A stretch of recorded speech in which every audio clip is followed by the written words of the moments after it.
talk to Dan about that when we get, oh, here we go. Good morning. I would like to welcome you to this meeting of the Board of Fremont County Commissioners and invite you to rise for an invocation by Grant Atkinson from the Canyon Cowboy Church. Please stay standing for the Pledge of Allegiance. Let's bow together, honor our Creator. And Heavenly Father, there's a whole bunch of people in our world that would love to be where we are right now in Canyon City. We're grateful for this community, for our state, and I pray your blessings on it. I pray you're working on it in the areas that it needs, but we thank you for the privilege. Thank you for this group that's in front of me today and the service that they give to our community. I pray you'd bless them and their families and what they do for us. And Father, we just give you the praise and thanks, most of all for you and what you have for us today. We look at it with a new day and new excitement in Jesus' name. Amen. Amen. I pledge allegiance to the flag of the United States of America and to the republic for which it stands, one nation under God, indivisible, with liberty and justice for all. Thank you, Grant. Thanks, Grant. Roll call, please. Commissioner Bell. Present. Commissioner McFall. Present. Commissioner Grantham. Here. County Attorney Bellis. Present. County Administrator Croce. Present. Planning and Zoning Director Victoria. Present. All right, we turn next to approval of today's agenda. Gentlemen, I am not aware of any changes we need to make. Madam Chair, move to approve the agenda. Second. Motion and second on the floor to approve today's agenda as presented. Further discussion? Roll call. Commissioner McFall. Aye. Commissioner Grantham. Aye. Commissioner Bell. Aye. Motion carries. Up next is our consent agenda. We are approving a federal funding grant from the Safe Streets and Roads for All DOLA grant application. We also are looking at completing a resolution, series of number 11, series of 2026, granting a special review use permit in the Department of Planning and Zoning. File is Special Reviews Use 26-001 for the Legacy Metal Fabrication and Sales Facility. We are not scheduling a public hearing out into the future with today's actions. With that, Madam Chair, I move to approve the consent agenda. Second. It has been moved and seconded to approve today's consent agenda. Further discussion? Roll call. Commissioner Grantham. Aye. Commissioner McFall. Aye. Commissioner Bell. Aye. Motion carries. We move next to administrative and informational topics, beginning with staff and elected officials. Up first, we have a sales and use tax report with Sean Sutton, our budget and finance officer. Good morning, sir. Good morning. Morning, all. How are we? Morning. Good. How are you? Good. We got a little bag down here. Uh-oh. That's mine. All right. Okay, perfect. Okay, the owner has been identified, so Very we're good. good to Yeah, go. we're It's safe. not unidentified anymore. That's Yes, right. there you At go. least we're not at the airport. And we're not at the airport. Yes, thank you. Good morning, all. Yep, be going over the retail sales tax and auto use sales collections for this month. To get started, just as a quick kind of summary, what we've talked about over the first third of the year, kind of a slow start there in January, down about a little over $10,000, but we have seen some good collections, especially in that February timeframe, where we were about $179,000 more than what we collected from the previous year. So overall, the first third of the year has shaped up to be pretty decent. I guess I would probably relate a lot of that to, unfortunately, a lot of inflation that we've seen here in the state of Colorado and in Fremont County. But we'll just continue to monitor this through the rest of the year and see what may come. Obviously, with historical low snowpack and some lower running water there in the Arkansas, we're just going to hold on to our hats and see what happens. So, April 2026 total was $807,524. This is $7,353 more than 2025. Year-to-date collections, we sit at $3,019,586, which is $196,366 more than 2025, and we do remain ahead of budget by $186,253. The next report is the auto use sales tax collection.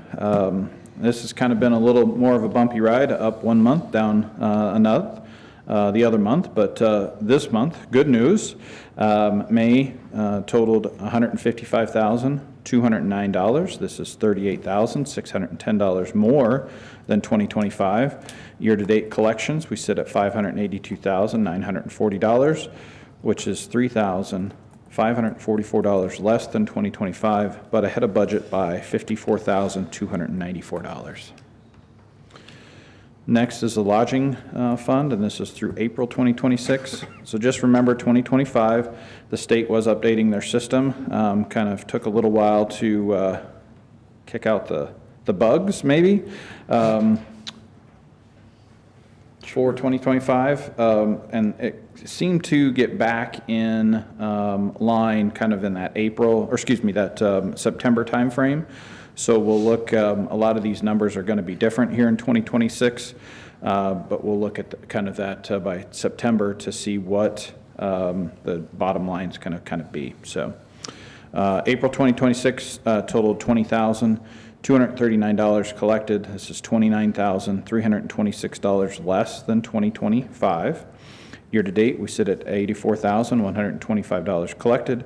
This is $24,066 more than 2025, but behind budget by $35,875. Just remember, typically 2 large collections, both in June and September. So while this fund appears to be a little bit behind, we do anticipate that it is going to be catching up. As always. As always. Sheriff retail sales tax collection, that portion that is for the Sheriff's Department for April totaled $538,350. This is $4,903 more than 2025. Year to date, we sit at $2,013,058. This is $130,912 more than 2025 and slightly ahead of budget by $13,058. The last report this morning is the Sheriff Auto Use Sales Tax collection portion. For May, totaled $103,473. This is $25,740 more than 2025. Year to date, we sit at $388,628 collected. This is $2,362 less than 2025, but again ahead of budget by $34,461. Overall, pretty decent numbers through the first third of the year. If you have any questions, I'd be happy to answer those. Thank you, Sean. Not really a question, more of a comment this morning about your preceding comments having to do with kind of, we're up and down, we're sort of all over the place. I think we're all surprised a little bit that our sales tax collections are coming in as high as they are. But as you mentioned, it likely is simply because of economic factors, cost of living, inflation, all those things that are going on out there and happening. And it's happening to all of us, but I know that it does hit some certain segments harder than others.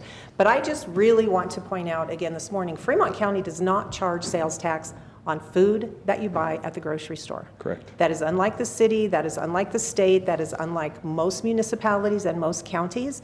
Here in Colorado, we do not charge sales tax on that. So I think that's very relevant, and I just want to remind people of that because I think it makes a big difference in their bill at the end of the month. So thank you so much. Gentlemen, anything? No, thank you.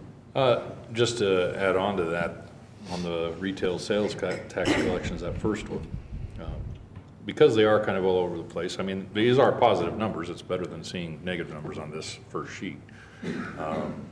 But just to note, in relation to where we are budgeted, I think it's good to point out that being 2.8 million ahead of budget on the retail sales tax revenue, that's important to note because we budget conservatively on the revenue side. And we're always anticipating maybe less than what we really think is going to come in and budget to that amount because we're going to budget conservatively in this county, as always. So, thank you, Sean. All right. Thank you, sir. Yes, thank you.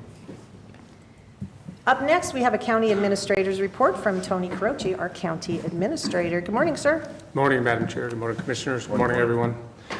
Just a couple of items this morning. We'll start with the job opportunities that we have posted for the county. In our Department of Human Services, we have an assistant county attorney posting that closes June 18th, 2026. In our Fremont County Sheriff's Office, we have 2 postings, one for a patrol deputy that closes July 9th, 2026, and a detention deputy posting that closes June 15th, 2026. For more information about employment opportunities with Fremont County government, please visit our county website at fremontcountyco.gov, or you can call our HR department at 719-276-7409. Fremont County Department of Transportation is still conducting dust suppression operations for the west end of Fremont County. This includes Iron Mountain and County Road 26. Hopefully they should finish operations in the next 2 weeks. They are also replacing a guardrail on the Grandview Bridge today due to a recent car accident that damaged the guardrail. Grandview Road will be down to 1 lane and flaggers will be directing traffic. So please exercise caution while traveling through the posted roadways during operations. Expect minor delays while traffic is directed through the work zones, and we appreciate your patience and understanding. That's all I have this morning, ma'am. All right, thank you, sir. I'm really happy to see that that guardrail is being replaced today. We had been talking about it, and the only reason it's been broken for so long is unavailability of materials. So we finally were able to get the appropriate materials in, and it's going to be fixed today. So thank you so much. Thank you, sir. All right, let's go next to Commissioner Grantham. Good morning. My turn? Well, maybe. That was almost a threatening look. Not much to update on today, but I do want to point out something. Our county news, this is what we get from the National Association of Counties, which is called NACO. I like to have the opportunities, as often as I can to brag on my fellow commissioners and their involvement in advocating for rural Colorado, for rural counties, for Fremont County specifically, on both the state and national level. And they do a fantastic job of that in their involvement, and real proud of the work that they do there in advocating for all of us when it comes to issues that affect us on the federal level, especially, with like PILT and things like that, and other issues that are important to us. But this is the newsletter we get monthly, right? Yes. And the feature, one of the features in this paper is a salute to county leaders, Commissioner Debbie Bell. And so it's a nice little write-up in this, and we'll have this up in our office if you like to come and read all the fictional and non-fictional. No, just kidding. I had to get my jab in there. It's absolutely what I've come to expect, sir. Anytime they start to say nice things about me, I go, She's what are like, they going to say? What's next? No, it's a very good little write-up, and I would encourage you to come and take a look at it up in our office afterwards. But thank you to Commissioner Bell and all her service, and congratulations for the recognition from NACO. Well, thank you so much, Mr. Grantham. I do appreciate that very You're much. welcome. So, yes, thank you. I think those are available online to anybody. If you look up NACO, naco.org, and you can pull up those newsletters if anybody did want to read it that way too. Yes, they are. Thank you for that. All right. Commissioner McFall, what's on your mind this morning? Well, I brought my passport today. So this is my passport. Does it say you're a citizen? It does not say I'm a citizen. I just am a citizen. But this passport, what it is celebrating the 150-250 of Colorado. And there's not been a lot of advertisement about this, so I wanted to bring it up for you in the room and those millions watching this around the world here. This was put together by a group of people, a committee that's working on the 150-250 celebration, from the Historical Society, to the libraries, to the museums, to the county, to the cities. And this passport was put together as a fun task for folks to learn about the history of Fremont County. There's several different locations in here where you can go and, well, you can read this and learn the history about it, but then there's other locations you can go and learn some more about it. And they want you to complete these tasks, and you get a stamp from these different places. that have those. It's the libraries in Canyon City, Pioneer Museum, John C. Fremont Library Museum, Colorado Prisons, Penrose Community Library, Royal Gorge Bridge and Park, Royal Gorge Chamber Alliance, Royal Gorge Regional Museum, Western Fremont Historical Society, Mullins History Center. So there's lots of places you can get stamps for these after you complete these tasks. And once you do that, then he's gonna, it's hard to see, you guys can't see it there, you might be able to see it a little bit online, but it's a challenge coin that you get once you complete these. And this challenge coin is really cool. It's got a C on the front for the Colorado, the 150, and then on the back there's what Fremont County is about, cattle, mining, oil, apples, and dinosaurs, and the bridge. So these challenge coins are available for completing these tasks, and it's kind of a fun challenge. And as I was reading through this yesterday, there's stuff in here history-wise that I really wasn't aware of, so it's kind of interesting to see that. But I encourage everybody to get out, get these passports. You can download them online as well, or they do have these books that you can pick up at those places that I mentioned a second ago, and go through the tasks, visit these places, learn more about Fremont County, and get your challenge coin. That's a challenge. So I just would like to know, Mr. McFall, if you were able to complete all of your challenges and if that's where your challenge coin came from. no. I borrowed this challenge coin. I've either got to complete it or take this back. Okay. But I wanted to be able to show you guys that. You can actually look at this online too, and like I said, you can download this at fremonthistory.com. That's the Historical Society's website, and it explains a little bit more about it. And but it's just a celebration for the area. And like I said, there's some really cool history in here, from the railroads to the pioneer women, early pioneers, explorers and traders, fossils. It's just really cool. So get your passport, get out there and get to looking, and get your challenge coin, and I'll finish mine, and we'll have a challenge swap or something like that. And then, last but not least, as you know, we're under red flag warning again today. It's been very dry and hot out there, volatile.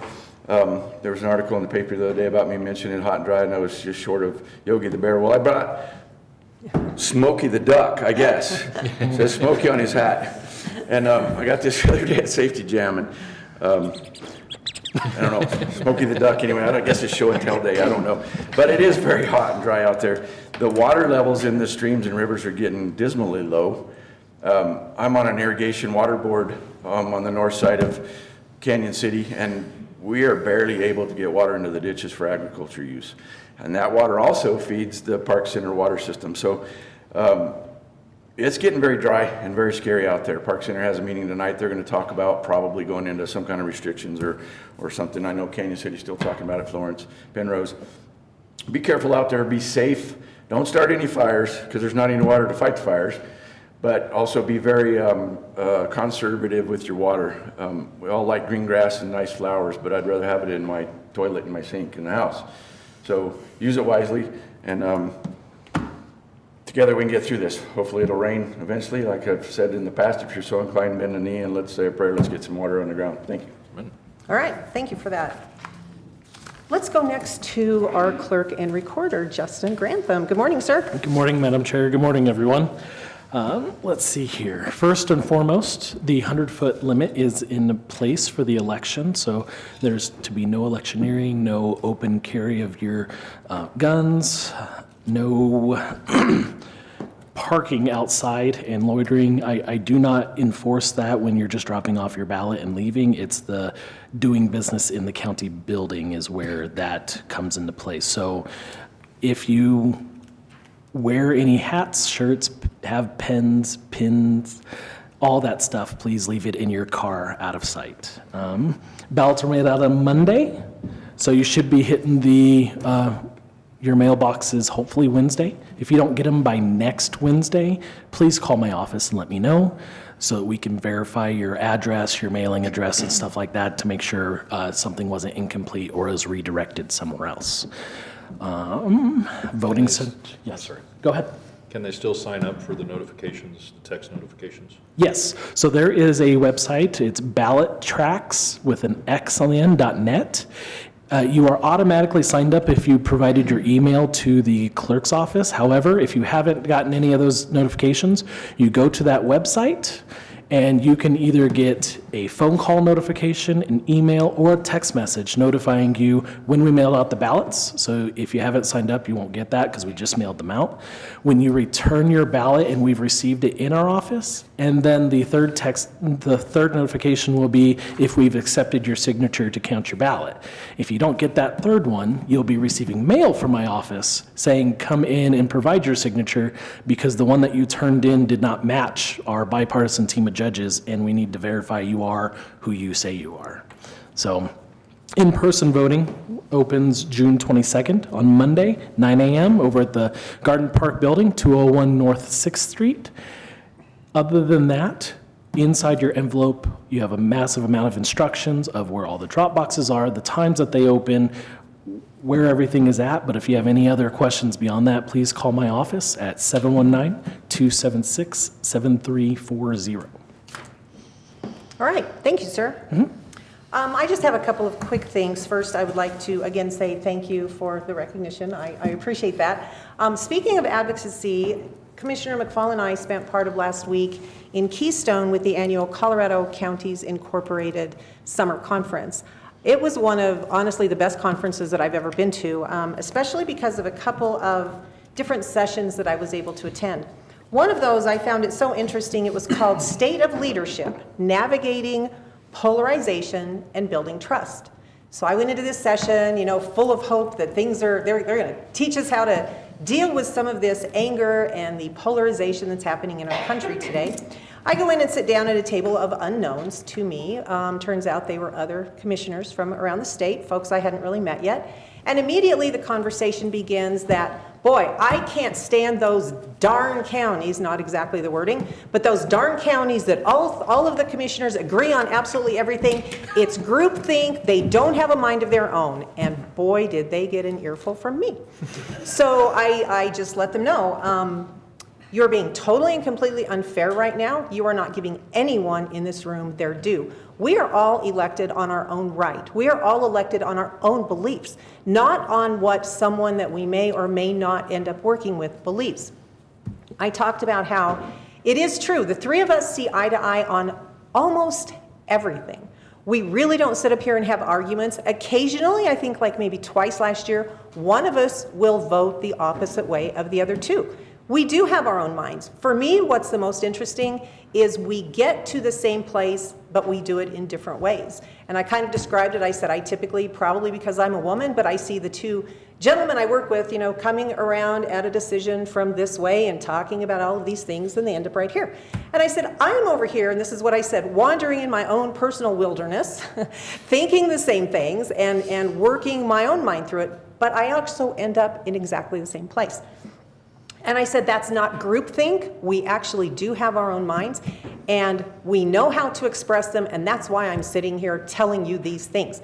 And they kind of went, oh, well, okay, you've made us see things a little bit differently. And so just to have that conversation on the state of leadership and navigating polarization in today's world, I think was really important. I'm hoping that the others that were sitting in that room did come away with a little bit of a different view on things.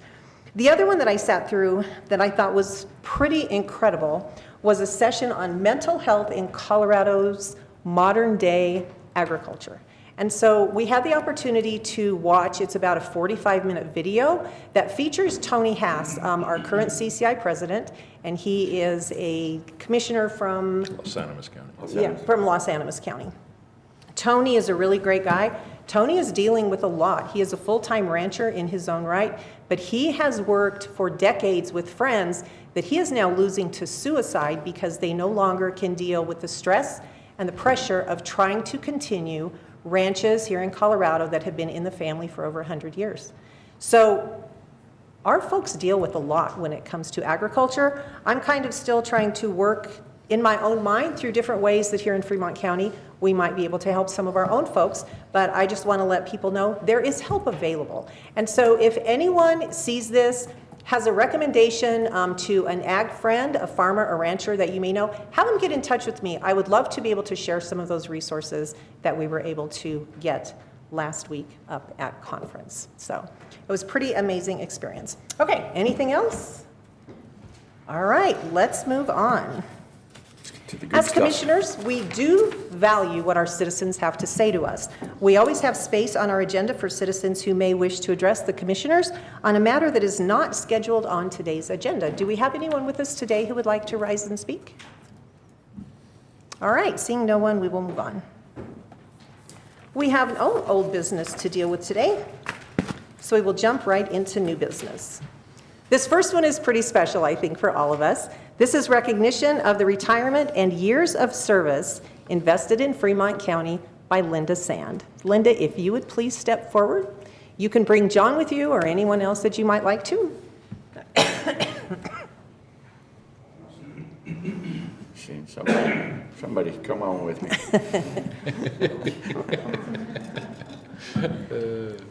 John, you might have to push her a little bit to get her up here. You can have her back anytime you want, by the way. I wouldn't trade it. You better We'll be in recess. Yeah, you better be careful I'll never with that. regret Yeah, that, I know. Yeah, you better be careful with that offer because we might accept it. I know. No, you can't have her back. So Miss Linda just retired from Fremont County after 26 years of incredible service to us. So first, I would like to read a resolution honoring you, and then we'll have a little bit of discussion up here. Whereas Linda Sand retired on June 6th, 2026, after more than 26 years of distinguished service to the people of Fremont County. And whereas Linda began her service to the county on October 11th, 1999, serving in the eligibility unit of the Fremont County Department of Human Services. And whereas because of her demonstrated ability, strong work ethic, and compassion for and commitment to the citizens of Fremont County and the clients of the Department of Human Services, Linda steadily advanced through the ranks at the department to become a trusted and senior employee. And whereas Linda always found the time to listen to both clients and coworkers because her work was both fast and accurate.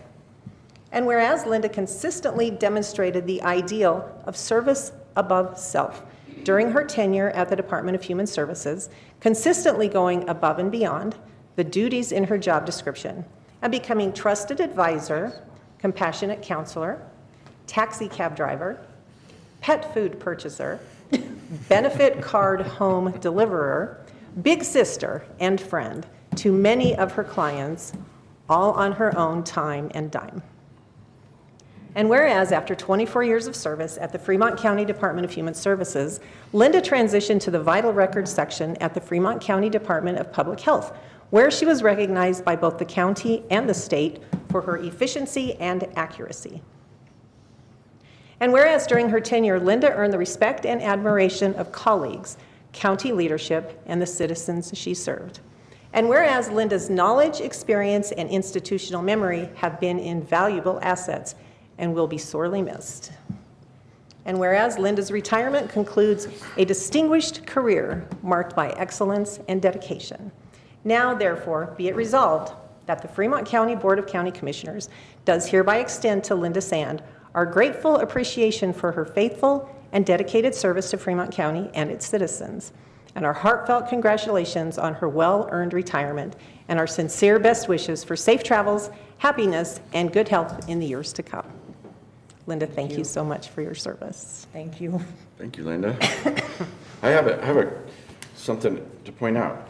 You said about benefit card home deliverer. I think Linda invented Uber Eats or delivery or whatever, right? Before it was cool. Before it was a thing. Before it was cool, right? That's Before it what was it a sounds thing. like. So good job. Yes. You can't have her back. You can't have her back. I got my travel partner, we're ready to go. All right. Excellent. So I would say, Linda, that every 2 weeks I have the opportunity to attend our new employee orientation and to welcome new employees to Fremont County.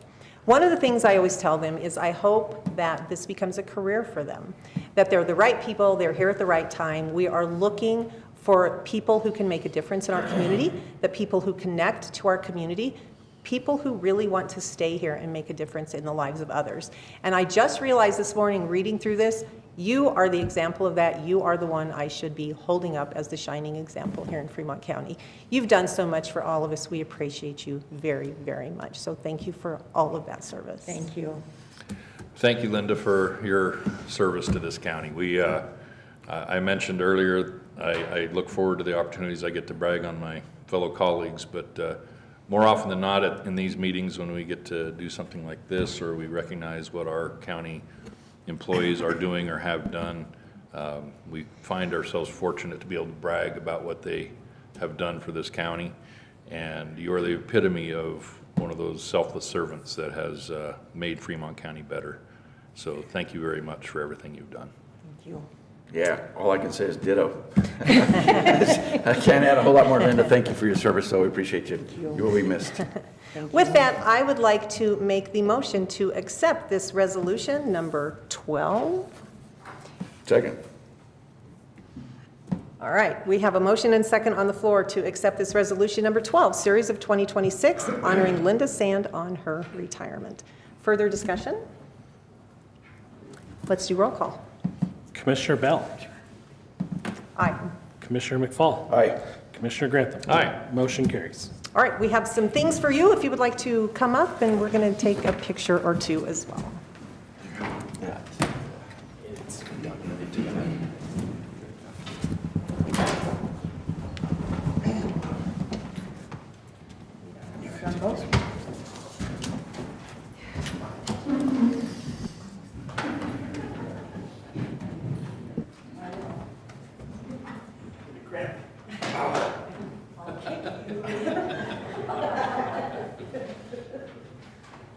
So we have something very few folks actually get to receive upon retirement. Anyone who spends 25 years here in Fremont County gets this framed certificate with their name, some really nice words about them, and the new seal of Fremont County established in 1861. So Linda, congratulations. So well deserved. Oh, you just do.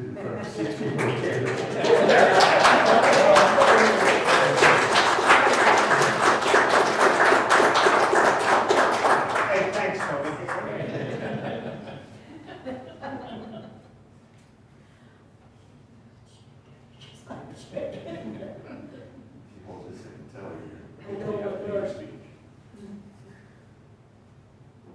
John, it's a little button at the bottom. I worked my phone over before I got there. Thank you. And we would love to hear this. I can't do it. I cannot. Just say thank you for everything.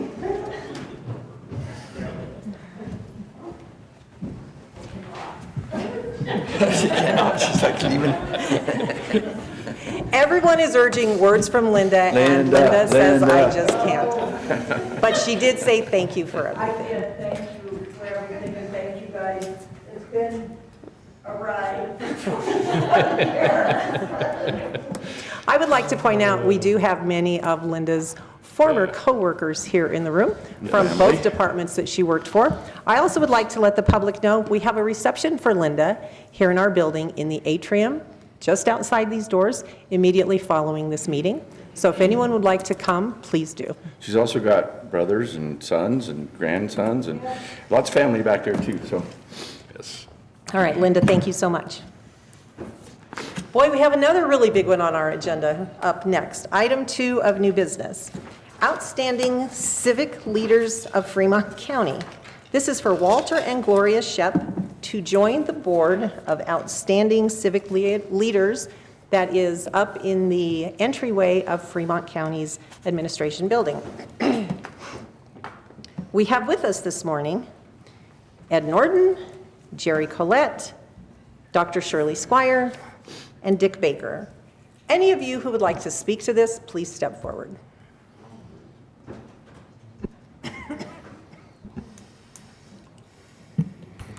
Well, good morning, sir. Good morning. Feels like old home week. I thought Linda Sand was an institution that would never retire. We were hoping. When she finally told me she was retiring, I said, man, I can't believe that. In any case, congratulations to Linda on all of her years. And Madam Chair, I think you could have shared with your Board of Commissioners, with your other commissioners, that we weren't board speak during your early years, right? True story, yes, Okay. true story. Anyway, enough of that. But on behalf of Pueblo Community College and the Fremont PCC Campus Advisory Committee, we are pleased to join with Jerry Collette, who initiated the first letter, and then I asked that we have the PCC Advisory Committee be the sponsoring group for this honor that dates back, Jerry, probably 30-plus years, for the plaque that is in the entryway as you enter immediately to your left. And just the names that if you look at that plaque, truly some outstanding individuals and couples that have made significant contributions in Fremont County. And certainly, Walter and Gloria Shep have contributed greatly to this community. After PCC opened in 2001 at the campus, Walt Shep quickly became one of its most passionate supporters. He was on the Pueblo Community College Foundation Board in 2005, worked to establish the Shep Family Scholarship Endowment. In 2013, the Sheps made the lead gift to launch a community campaign to construct the Student Commons Community Room on the campus. Following Gloria's passing in 2015, Walt continued to expand the couple's support of the campus. He funded the renovation of the science and nursing labs and was one of two lead $1 million donors of Pueblo Community College's expansion of nursing services in St. Mary Corwin in Pueblo. And 2 years ago, Walt donated an additional $2 million to establish the state-of-the-art nursing simulation center at the Fremont campus addition, which basically is in the wrap-up stages. And back in 2016, Walt and Gloria, on behalf of himself and Gloria, donated 160 acres of land to the Canyon City Recreation District so people could have access to the trails in the South Canyon area, including the county's BFW Rockefeller Ecology Park. And of course, as a business person, Walt was a strong supporter of the Chamber of Commerce. You know, and I was thinking this morning, in all the accolades, I personally, as a member of Fremont Civic Theater, saw Walt involved in Fremont Civic Theater for years, for decades, and was an outstanding thespian on stage. And I don't think that was ever noted in any of his accolades. I'm going to ask Jerry if she would like to add anything, because I think Jerry was one of the instigators with the Fremont County Cattlewomen that started the plaque that sits in the entryway. Good morning, Jerry. Thank you so much for being here today. You know, how many of you were around here in the late 60s and early 70s? Okay, maybe I can bring back a memory. I'm proud. I would come down here for doing business, and I'll be darned, there'd be an old brown Ford convertible cruising for some reason and carrying something on the back of it. Now, I don't know if that convertible was a real convertible or whether he cut that top off. And in the back, balanced on the back seat, somehow, there'd always be a big thing, like a bed,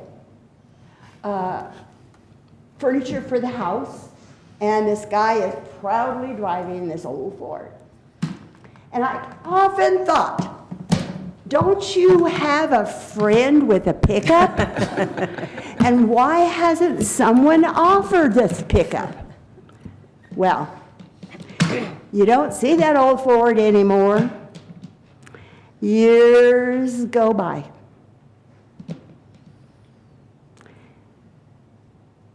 the hospital needs to extend. It was a small one at the time.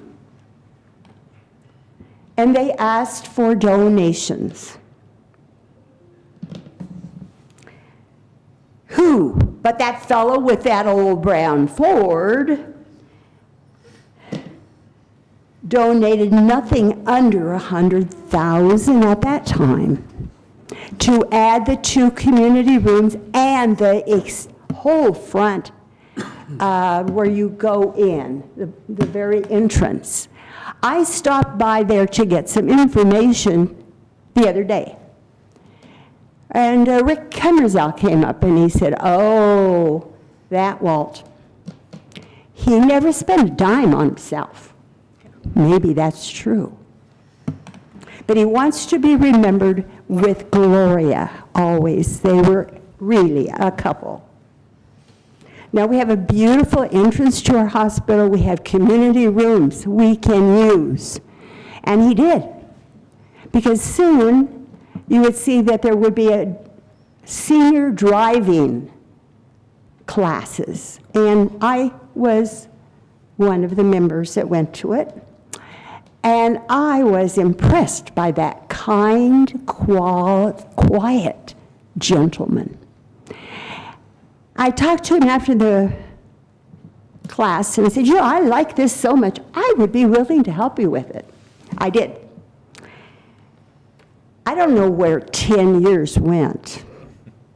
Soon he arrived with a certificate from AARP, just to prove I'm telling you the truth.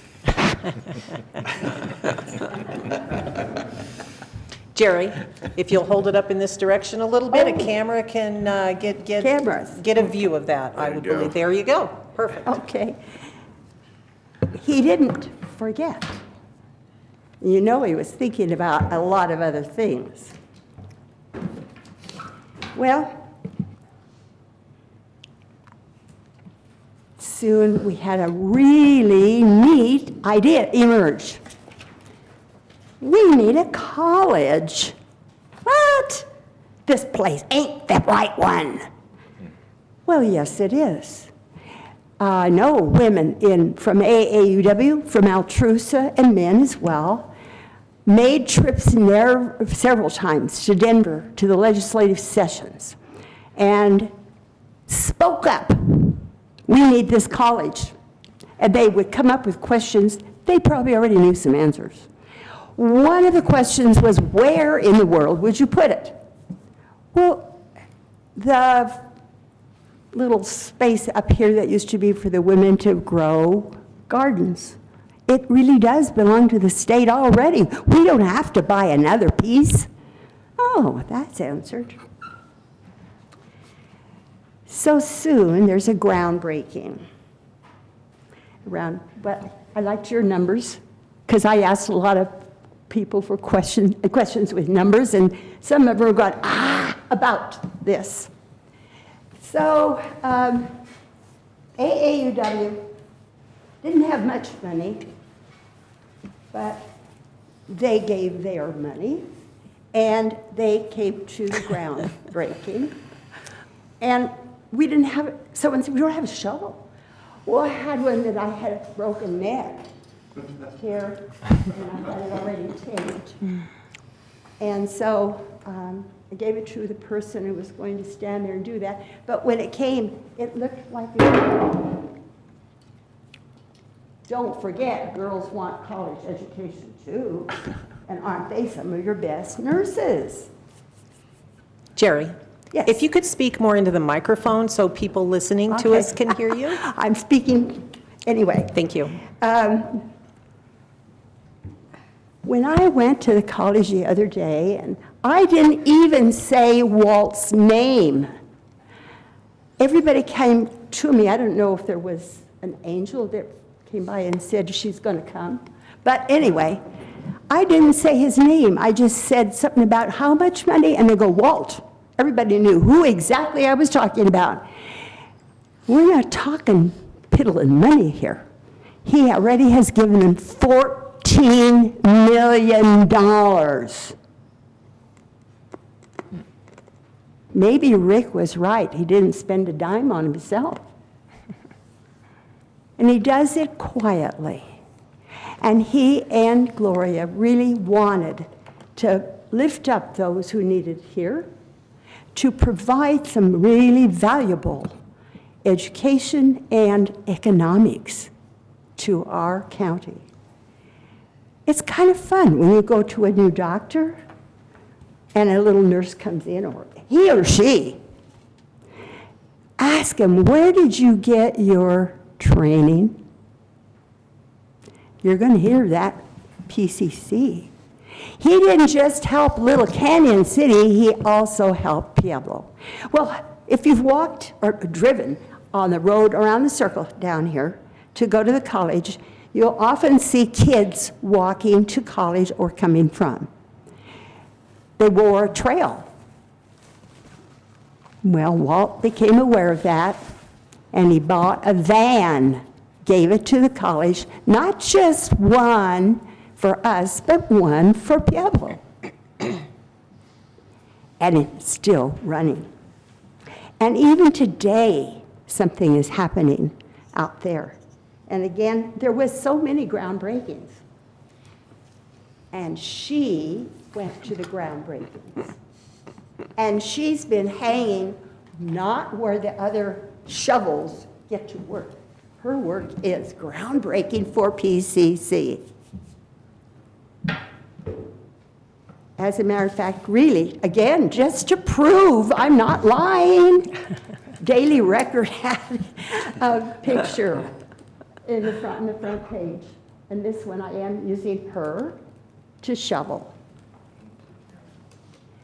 You know, after the community rooms were built by Walt at the hospital, he gave classes. I gave classes. There is no end to how much use that community area is being used. And you have to be proud of it because it's being maintained and its value is tremendous. We do not have to drive away from town for our help.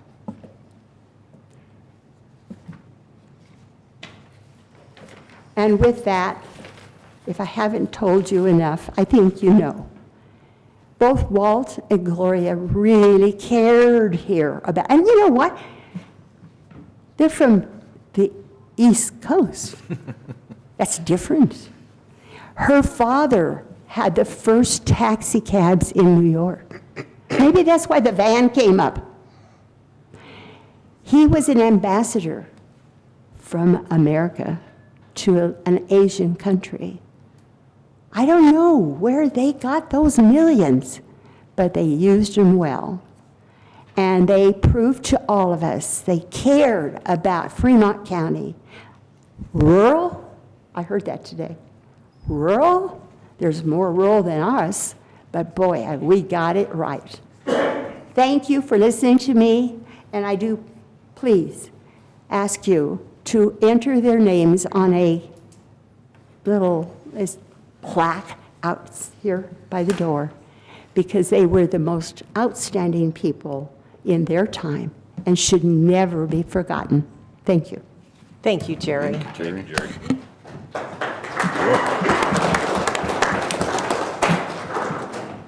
I think it would be fair to say that Walter and Gloria both were truly some of the kindest people that I ever had the opportunity to meet.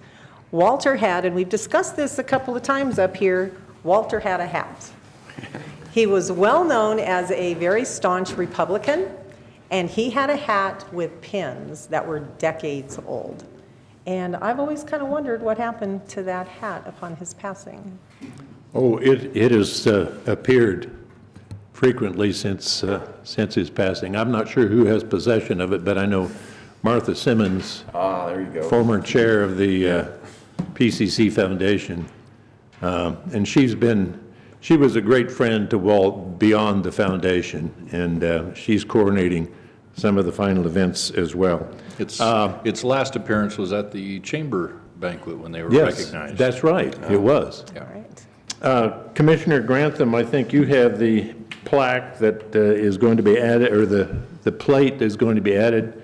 If you would kindly read what the inscription said, or, yeah, please. The inscription on the plaque that will go on the big plaque is Walter and Gloria Shep, philanthropists for education and outdoor recreation, 2026, Pueblo Community College, Fremont campus.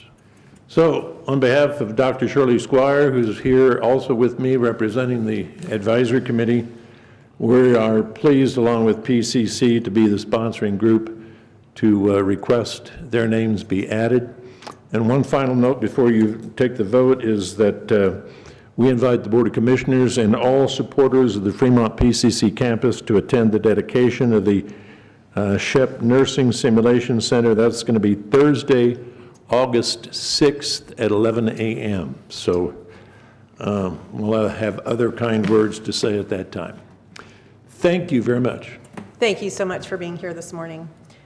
So after we take a vote, which I'm thinking is probably going to be a positive vote this morning, when this meeting is complete, we will be taking this little plate and adding it to the plaque upstairs. So we invite all of you who are here for Walter and Gloria this morning to stick around after this meeting. You're actually the ones who are going to be in charge of making sure it's clean and straight and beautiful and putting it on there, just because we don't want that responsibility. So.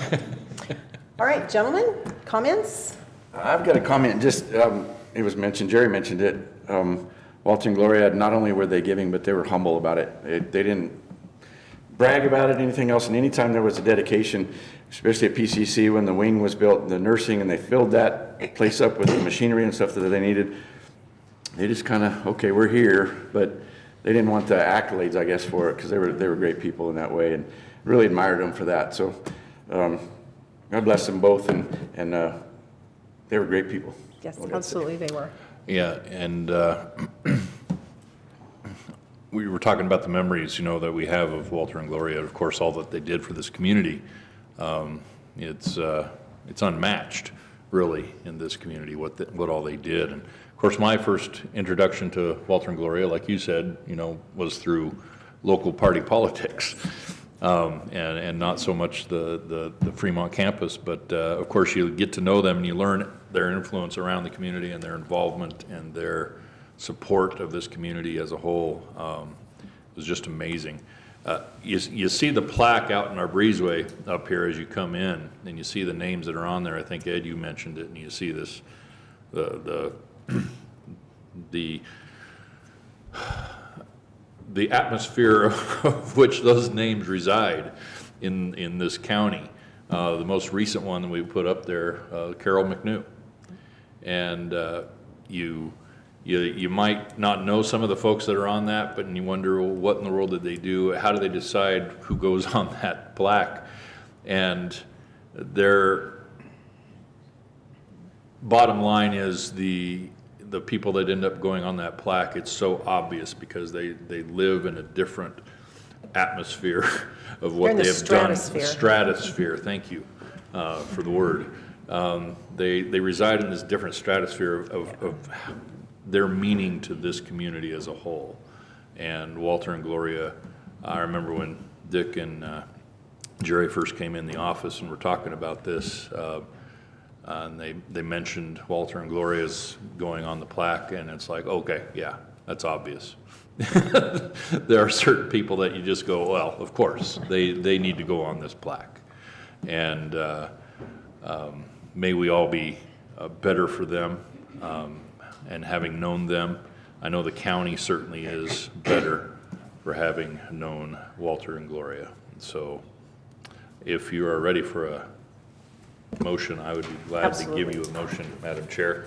Yes, sir. Madam Chair, I move to approve the addition of Walter and Gloria Shep to the Outstanding Civic Leaders of Fremont County plaque. Second. All right, it has been moved and seconded to approve this addition of Walter and Gloria Shep to the plaque for the Outstanding Civic Leaders of Fremont County. And I would just take note that all of those to come in the future, boy, they've got really big shoes to fill to follow these folks. There So, will be others, though. There will, absolutely, there will be others. We do need more Walters and Glorias in our community. Anything further, gentlemen? Roll call. Commissioner Grantham. Aye. Commissioner McFall. Aye. Commissioner Bell. Aye. Motion carries. All right, thank you for that. Okay, we have 3 more items that probably won't take quite as long as we've spent on the last 2 that were very, very well deserved. Up next is the renewal of a secure transport vehicle permit for Colorado Secure Transportation LLC. For a quick word of explanation, let's turn to our county attorney, Eric Bellis. Good morning, sir. Good morning. These are items that we have seen for the last couple years on our agenda from time to time. This one for Colorado Secure Transportation is renewal of a vehicle permit only. These are all for behavioral health transport services. Colorado Secure Transportation has been licensed to provide that service here in Fremont County, and it is time for them to renew the permit for one of their vehicles, a Type 1 vehicle, 2014 Ford Explorer, that does have a partition between the driver and the passenger compartment. All right, thank you for that explanation. Gentlemen, I'm ready for a motion. For motion, Madam Chair, I move to approve the 1-year transportation vehicle permit for Colorado Secure Transportation LLC for a 2014 Ford Explorer. Second. It has been moved and seconded to approve this renewal of a 1-year secure transport vehicle permit for Colorado Secure Transportation LLC for a 2014 Ford Explorer. Further discussion? Roll call. Commissioner McFall. Aye. Commissioner Grantham. Aye. Commissioner Bell. Aye. Motion carries. Up next is the appointment of Paul Dorman as a board member on the Fremont County Board of Appeals with an August 1st, 2029 expiration date. Madam Chair, a little explanation before we have a vote on this. Paul Dorman was our alternate member of that board. We had a person on that board that is deceased. We needed to replace him on that board. We're going to move Paul to that board, which leaves an opening for an alternate. So that is on our website if anybody's interested in applying to be on the Board of Appeals or any of the other positions we have open on our boards. Look on our website, and there's a place to fill out right there for your interest. All right, thank you for that. And as always, we do have a letter requesting this appointment. As much as we would like to, sometimes we do not appoint people without them asking for that first. So, You want a motion? sure. Okay. I think we're ready. I will make this motion. Just take note that this is a motion that will be inclusive of the remainder of Mr. Brown's term and the full 3-year term as well. I will move for the approval, the appointment of Paul Dorman as a board member on the Fremont County Board of Appeals with an August 1, 2029 expiration date. Second. It has been moved and seconded to appoint Paul Dorman as a board member for the, for the Fremont County Board of Appeals with an August 1st, 2029 expiration date. Further discussion? Roll call. Commissioner Grantham. Aye. Commissioner McFall. Aye. Commissioner Bell. Aye. Motion carries. The final item on our agenda today, Mr. Courtney, I would say thank you for your patience. We've had a lot of happy things happening. This is for an amendment number 2 of a conditional use permit number 07-003, front range aggregates for the Parkdale Pit. This is requesting an amendment to remove 2 conditions of CUP 07-003, Resolution 23, Series of 2008. And with us this morning, we have Representative Philip Courtney. Good morning, sir. Good morning, Commissioners. Good morning. Thank you for considering our request. My name is Philip Courtney. I'm a land manager with Martin Marietta Materials. And this is a request to amend our conditional use permit for our Parkdale Quarry. We have, during the last 6 to 8 months, have spent some time evaluating our operations in southern Colorado, as well as market conditions for construction aggregates. We've had to make some difficult decisions, particularly regarding the Parkdale Quarry, in that we have paused production of construction aggregates there for the time being. With that pause, there's also been a pause in rail shipments, obviously. So, however, we do have a substantial amount of finished aggregates that are still on the ground at the quarry. And we'd like to be able to move those and get those two projects when it makes sense. And so we're asking to amend a couple of conditions in our permit. One is condition R, which currently limits trucks to 48 trips per day, just 24 trucks. As you know, we've been in here a couple of times over the last several years requesting to amend that item temporarily. But we're asking to bump that up to 120 trucks per day. We have worked with CDOT. We've had a traffic engineer do a traffic letter to support this request. That if we do 120 trucks per day and keep that under 15 per hour, we are in compliance with that access to the quarry off of 50 Highway. And so in the packet, we have that letter, and then there's conformance from CDOT to support that as well. And then we're also requesting, since we aren't shipping by rail at this time, there's a condition S that says that 85% of the material has to be shipped by rail. And we're asking to remove that. That will allow us to move material by truck even during this time when we don't have rail service into the quarry. I think those are the two items. These amendments will allow us to continue activity out there further as we consider what we are going to do there in the future. And I'd point out that even though we've had to idle that operation, we continue to operate at full speed our other two operations that are in Fremont County at our Penrose site and our Red Canyon quarry. So we're continuing to ship out of those sites, and we just are looking to continue some activity, at least at Parkdale, while we plan for the future. And again, I thank you for considering this request, and I'm happy to field any questions that you have. I do have a quick question, maybe two. First of all, can you define for me the trucks that you're using? Are these tractor trailers, dump trucks, belly dumps? What kind of trucks are we talking about? They're primarily the tractor trailers. I mean, but they could be the smaller dump trucks as well. So it's usually a combination.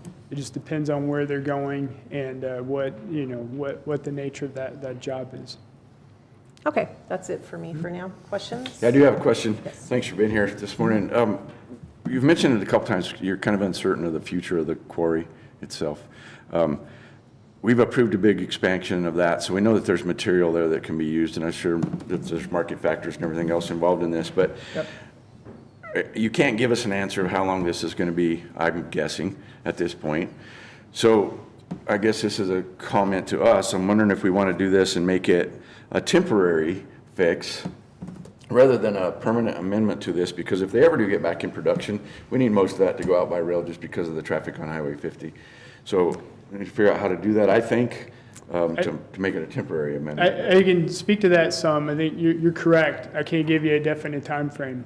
Other than that, we continuously evaluate our business and our operations, and we've made a pretty substantial investment into that property with the expansion, just as you mentioned. So it's certainly we still consider it a valuable asset, and we would hope to get in there and open that up. I can say that even at the levels we're requesting on the truck traffic, especially over a time, that wouldn't move enough material probably to justify opening. So we'll have to resume rail when we get back in there. So I think that would be part of the plans for us as we get back in there. And the other part of my reasoning for that is we all know that Highway 50 has a lot of commerce on it anyway. There's a lot of trucks and vehicle traffic. But when Highway 70 closes, which happens frequently, it kicks so much traffic down here. And then just adding this traffic on a permanent basis, to me, is not a good idea. I mean, I think it's okay to make an amendment to do this temporarily, and I don't know what temporary is because you don't either, but just a thought. Thanks. I would kind of agree with that, because if the conditions do change for the rail, we obviously would prefer that to be on the rail. Reason why it was put that way to begin with. We agree with those commissioners back in that day. I don't know the exact structure of what a motion might look like, but perhaps we can just say it's We may turn temporary, to our attorney yeah. for advice here in a moment. and with maybe a 12-month review or something. I can say, the application does say, the site contains significant amounts of finished products which could be shipped over the next 2 years to construction job sites via truck. So that's actually in the application itself. So, all right, are we ready to hear from staff? Yeah. All right, let's turn next to Dan Victoria, Director of Planning and Zoning, here in Fremont County for a staff report. Good morning, sir. Hello, everyone. Yep, so we've kind of already gotten into this one. Amendment number 2 for CUP 07003, Front Range Aggregates for the Parkdale Pit. Locations 112, County Road 157, Canyon City. This is the Front Range Aggregates, Martin Marietta Materials for the owner. Philip Courtney in front of us. They're requesting to amend, remove 2 conditions of CUP 07003 of Resolution 23, Series of 2008, recording number 853418. Due to market conditions, the Parkdale Quarry will temporarily pausing production of aggregate and rail shipments. The site contains a significant amount of finished product, which could be shipped over the next 2 years to construct job sites via truck. They are asking for 240 truck trips per day with a maximum number of trips per hour not to exceed 30. Condition number R of that Resolution 23 of 2008, number of trucks hauling material from the mine shall be limited to 48 trips per day. A trip is considered as single or one-direction vehicle movement with either the origin or destination exiting or entering inside of the subject property. These amounts of traffic may be exceeded in the event of a non-routine request for materials for emergency or extraordinary circumstances, not to exceed 6 days per year without prior approval from the Board of County Commissioners. Examples of non-routine occurrences could be anything from bridge or track washout, state or local government, stuff like that. So the other condition is condition S, not less than 85% of materials mined on the property shall be transported by railroad.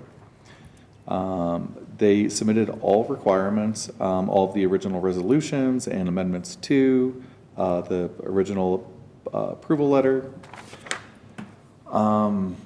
With this being said, we do have a supporting document in here from CDOT supporting the number of trips per day. There's not a revised CDOT access permit being required at this time.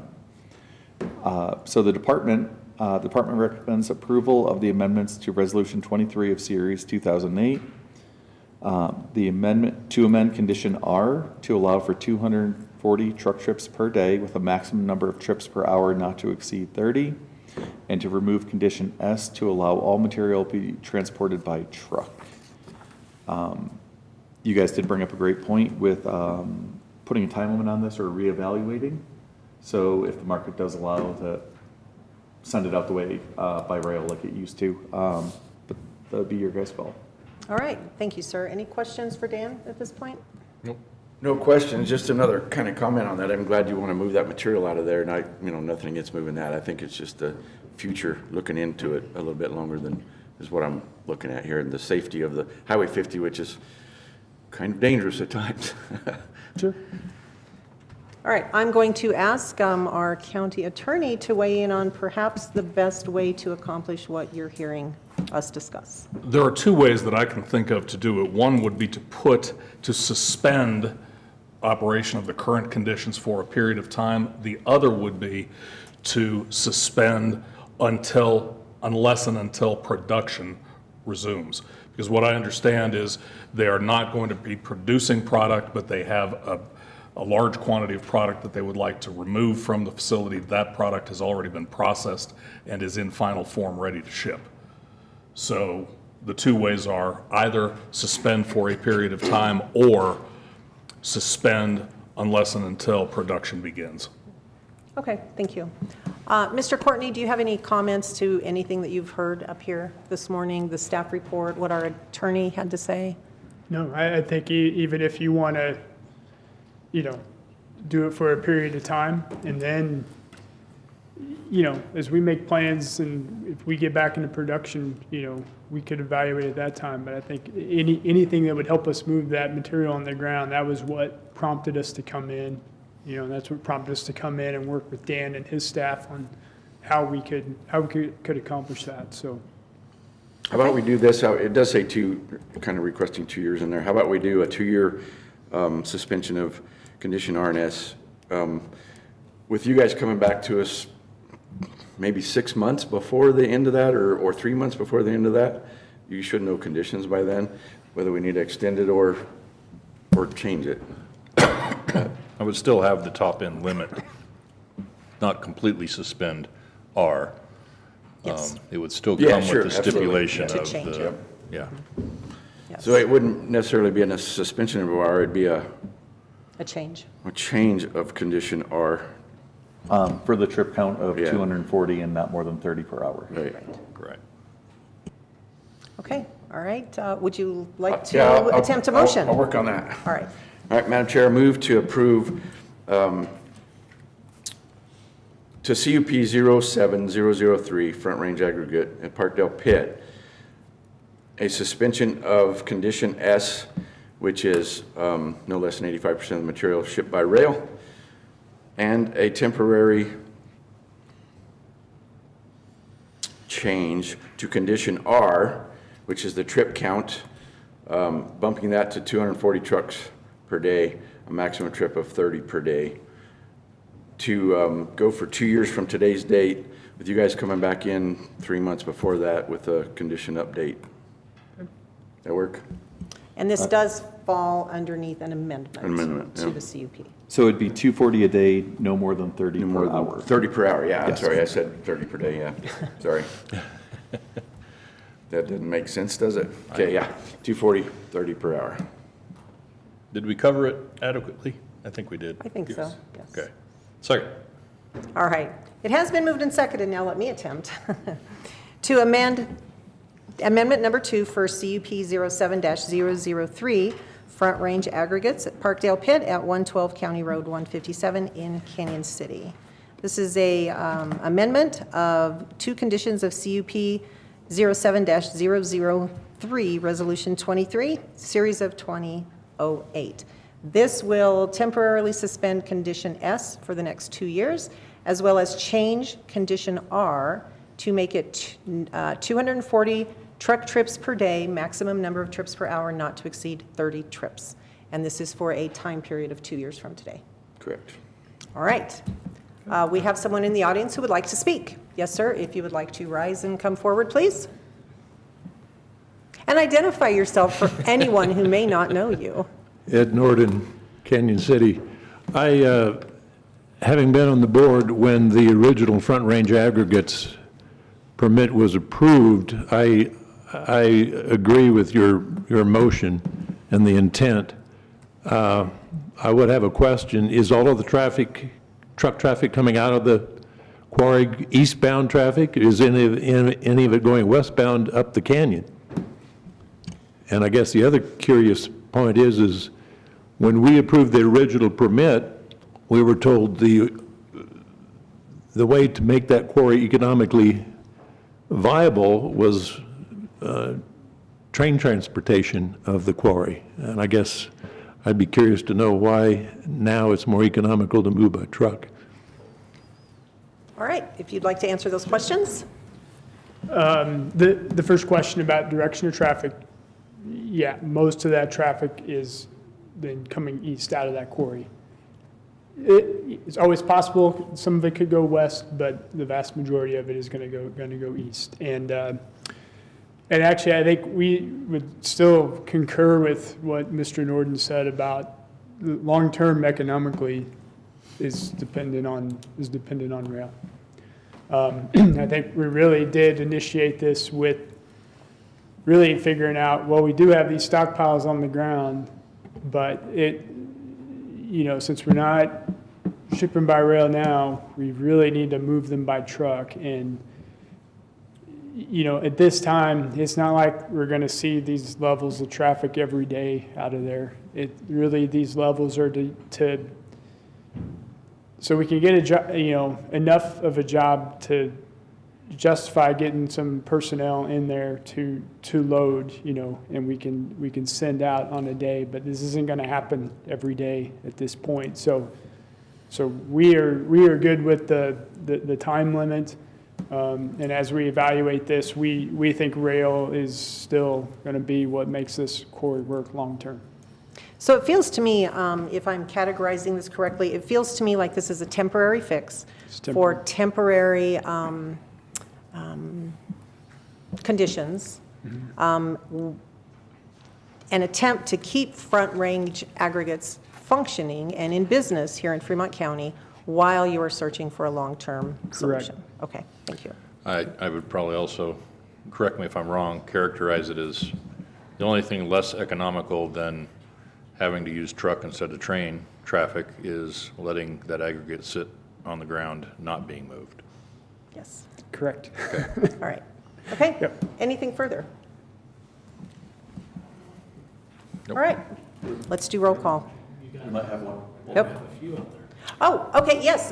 So I'm sorry, I apologize. I did not see you. So sure, step forward and identify yourself, please, sir, other than Linda's husband. Other than Linda's husband, okay. My name's John Sand. One thing I would like to see that the county put a condition on these trucks is that they be tarped.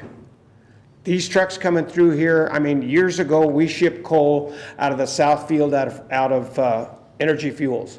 All of our trucks were required to be tarped going from the mine to our loadout facility in Florence or to the power company. And I see numerous of these trucks going down the road on a daily basis with spillage over the sides. These rocks are falling off. Our roads are getting full of them. And I don't have any problem. I know they need to move the rock. But I honestly would like to see those trucks, a requirement on those trucks, be tarped when they're coming down that highway. Thank you. Thank you, sir. Anyone else?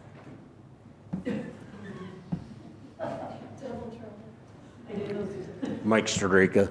I thought I heard the applicants say 120 trucks per day at 15 an hour, and I'm hearing a motion for 240 and 30. A trip is in and out, so 120 makes 240. Okay. Yes. Just point of clarification. Yeah. Nope, thanks Thank for you, sir. asking. Yes. All right, if you would like to step forward one more time, sir. Forgiven, right? And- Linda, if you can't get control of that guy back there. And if you would please address the tarp issue. Yeah, no issue. We require that from our haulers. Once they leave our site, they're kind of out of our control, but we require that. And not the expert on regulations for hauling, but I think we've looked at this around the state, and I think the state requires it anyway. So we do require that. Okay, thank you. All right. Now, anything else up here? No. Okay, we have a motion on the floor. Let's take roll call. Commissioner McFall. All right. Commissioner Grantham. Aye. Commissioner Bell. Aye. Motion carries. All right. Thank you very We much. expect to see good things from you, so. Thank you. All right, thank you so much for being here this morning and for your patience again. We have no further business to come before the board. I will remind you there is a reception immediately following this for Linda Sand. We may send her husband in another direction, but let's all go celebrate Linda today. And this. And we will be doing the Walter and Gloria Shep plaque first, right after this meeting. All right, we'll see you all upstairs. Meeting adjourned.